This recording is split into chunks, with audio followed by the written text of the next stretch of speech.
और अब खबर पश्चिमी उत्तर प्रदेश के शामली जिले से है, जहां एसटीएफ की टीम को बड़ी सफलता हाथ लगी है। यूपी एसटीएफ ने आईएसआई एजेंट कलीम को गिरफ्तार किया है। कलीम भारतीय मुस्लिम युवाओं का ब्रेन वॉश कर रहा था। इतना ही नहीं, वो पाकिस्तान में बैठे आतंकी दिलशाद उर्फ मिर्जा के संपर्क में था, जिसे व्हाट्सएप और दूसरे सोशल साइट के जरिए भारतीय सेना के सीक्रेट्स और फोटोग्राफ्स भेजा करता था। पूछताछ में पता चला है कि कलीम 5 दिन पहले भारत आया था। पकड़ा गया आईएसआई का एजेंट। मुस्लिम युवाओं का करता था ब्रेन वॉश।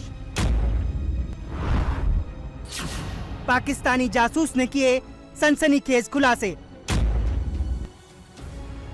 आपकी टीवी स्क्रीन पर दिख रहा ये शख्स कोई मामूली आरोपी नहीं है। ये है आईएसआई एजेंट कलीम,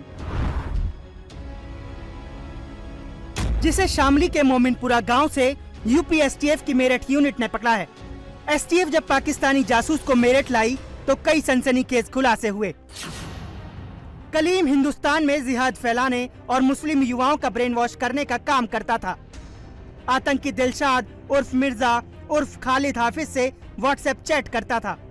भारतीय सेना और सुरक्षा बलों के फोटो पाकिस्तान भेजता था। यही नहीं, वो राफेल विमान का फोटो भी पाकिस्तान में भेजा करता था। पूछताछ में पता चला कि 5 दिन पहले ही कलीम पाकिस्तान से भारत आया था और अवैध असलहों को इकट्ठा करके अलग अलग इलाकों में सप्लाई कर रहा था।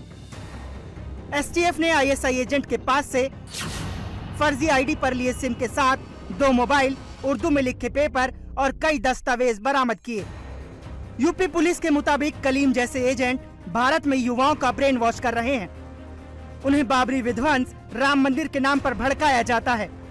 हाल ही के कुछ महीनों में यूपी एटीएस ने ऐसे कई रेडिकलाइज युवकों को पकड़ा जिन्हें ऐसे मुद्दों पर भड़काया गया।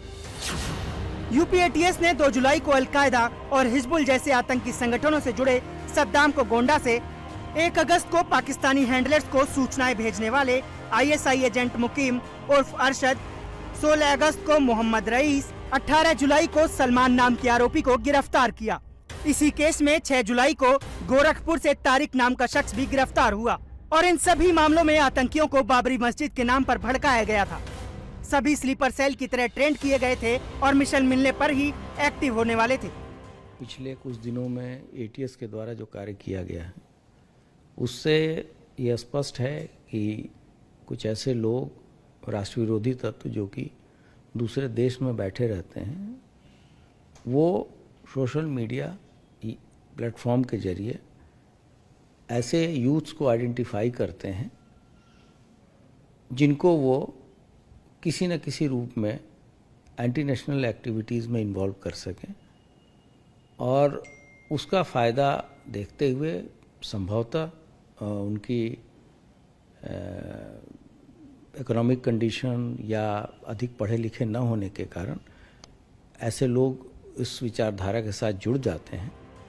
दूसरे देश में बैठकर राष्ट्र विरोधी तत्व सोशल मीडिया के जरिए नौजवानों को आइडेंटिफाई करते हैं और फिर उन्हें एंटी नेशनल एक्टिविटी में लगाने की कोशिश करते हैं।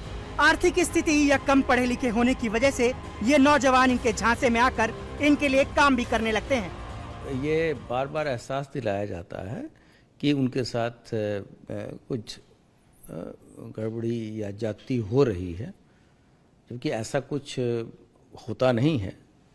तो वही जैसे मैंने बताया कि अज्ञानता, अशिक्षा, गरीबी के कारण उनको धीरे धीरे ये चीज़ें लोग उनके ब्रेन वॉश करने की कोशिश करते हैं।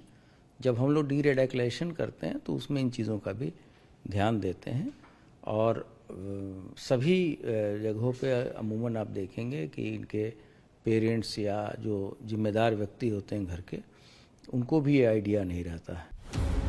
9 नवंबर 2019 को सुप्रीम कोर्ट ने राम मंदिर के पक्ष में फैसला सुनाया था।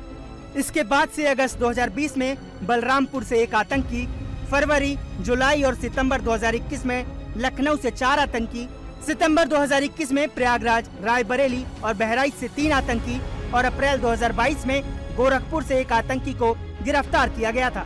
वहीं साल 2023 में अब तक 5 आतंकी पकड़े जा चुके हैं। इंडिया टीवी हर वक्त हर जगह डाउनलोड करने के लिए सर्च करें India TV news Google play store या ऐप स्टोर पर।